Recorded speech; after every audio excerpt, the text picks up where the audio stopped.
Let's stay in the nation's capital now and go to we'll go to Melbourne, actually. I thought he was joining us from Canberra, but we are joined from Melbourne by Labor's Deputy Federal Leader Richard Marles. Thanks for joining us, Richard. Good afternoon, Chris. How are you? Good, thanks. Well, let's start off with somewhere where I think there might be a high degree of bipartisanship. As the Prime Minister is about to head off to the G20 in Japan, you would see the role for Australia in trade disputes between the US and China in a similar vein, wouldn't you? That Australia can try and play a constructive role, but at the same time making sure we don't get chewed up in it and suffer any consequences. I do, and I think it's really important that we do try to use what influence we have, and it's not to overstate it, but actually I think we do have a greater ability to shape our circumstances than often is felt. Because at the end of the day, we are deeply invested in a more open global trading system, and clearly it is not in the world's interest, certainly not in our interest, to see a greater trade dispute emerge between America and China. And I agree with the Prime Minister. I think there are issues that are being raised by America in relation to China, which I can well understand.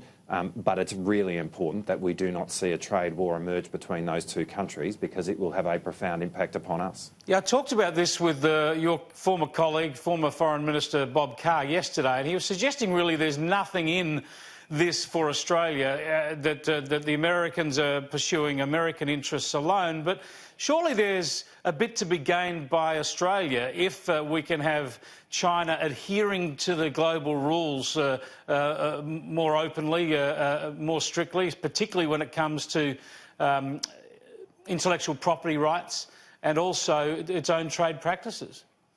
Look, I agree with that. I think it's important that there are that the global rules-based order when it comes to trade applies fairly to everyone, and that includes China. The truth is that we would be better served by a more trading America, and so we need to maintain our advocacy to the US in respect of that as well. Yep.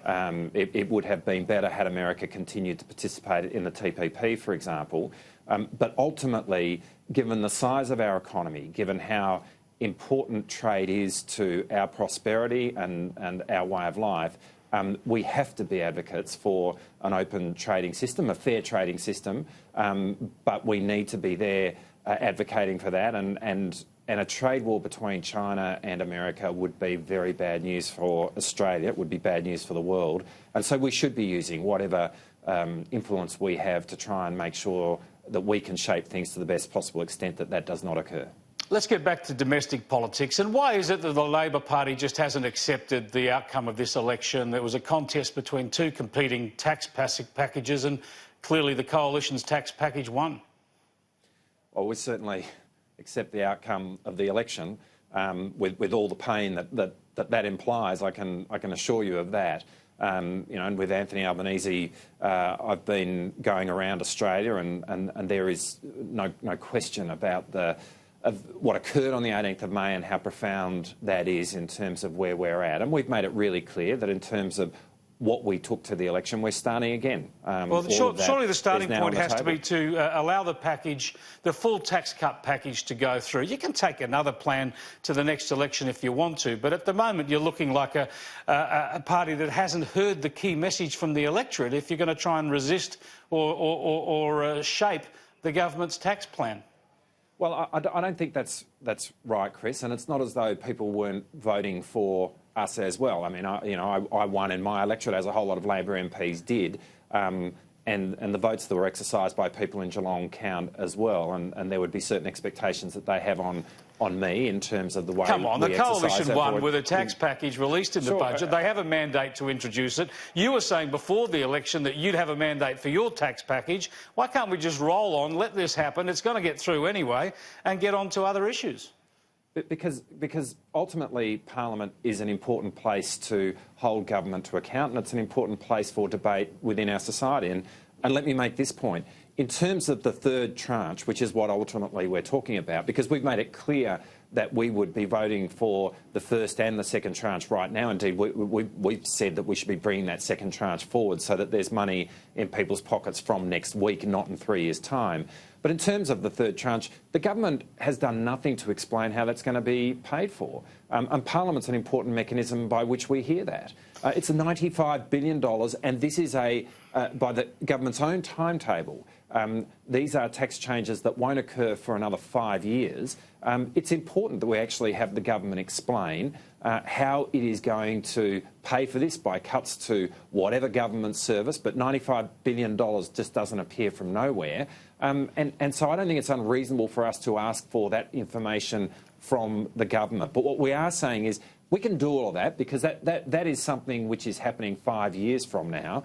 Let's deal with the issues which go to this term of government, which go to affecting people in the here and now, and let's get on with that next week. Yeah, well, it seems to me like you're inflicting a lot of political pain on yourselves rather than moving on and accepting the will of the people. But we'll hear this debate play out again next week. I just want to go on to the other issue regarding John Setka and the CFMMEU. He's pleaded guilty to a criminal charge in the court today. He suffered a penalty for that.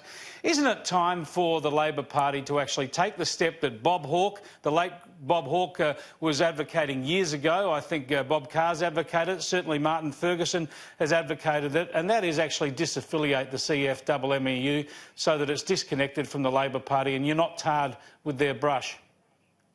Well, what we're talking about are the actions of an individual. There's a very significant decision today from the court in relation to a significant offence. No, but what I'm talking about is the behaviour of the union over years repeatedly. It's been fined, it's been prosecuted, its officials have been prosecuted. You know its history. Isn't it better for Labor to disassociate itself from that particular union?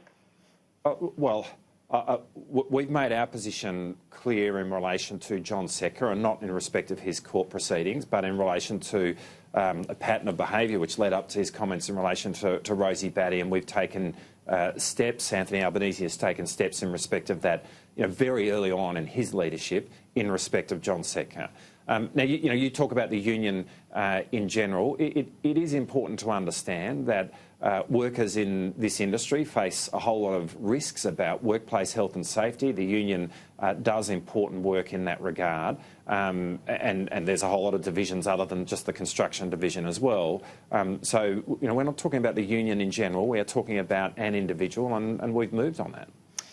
Richard Marles, you know that I have a deep interest in global affairs, foreign affairs, defence issues, strategic issues. Obviously you do as Shadow Defence spokesperson, but you're the Deputy Leader to Anthony Albanese, and his Senate Leader is Penny Wong, so you're obviously the two leading lights, along with Anthony Albanese, of the opposition, yet Penny Wong's in foreign affairs, you're in defence. Is that a handicap for Anthony Albanese? Doesn't he need one of you or both of you in domestic portfolios, talking about health, education, some of the economic issues that are really going to perhaps decide the next election?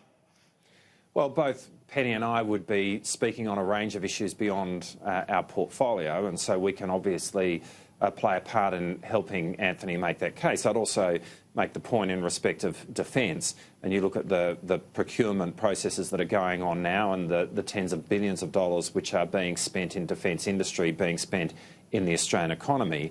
There is a massive domestic component to the defence portfolio. It would be completely wrong to characterise it as an external portfolio.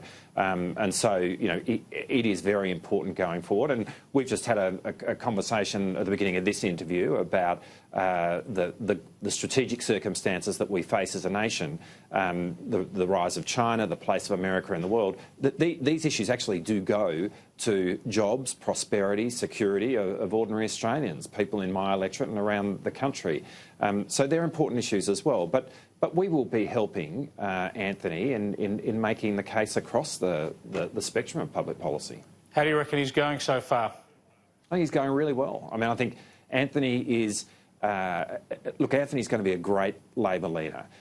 He is a person of enormous authenticity.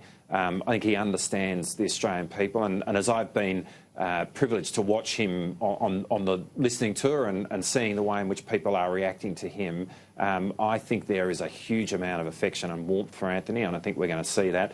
One of the things that Anthony has always made clear is that he loves taking the fight up to Tories. I cannot wait. See, that's not. See, Australians aren't Tories. Australians aren't Tories. But anyway, we better leave that. No. But let me finish. I'm not talking about Australians. I cannot wait for the contest between Anthony Albanese and Scott Morrison. That is going to be a heap of fun. It is and I'm really confident about who the winner's going to be. OK. Well, I can't wait for the contest in your hometown on Friday night at Cardinia Park when my Crows take on your Cats, and I'm not too confident about what the outcome's going to be there either. Are we doing a bet on that, Chris? Yeah, all right, a bottle of red. Thanks very much, Richard Marles. Appreciate it.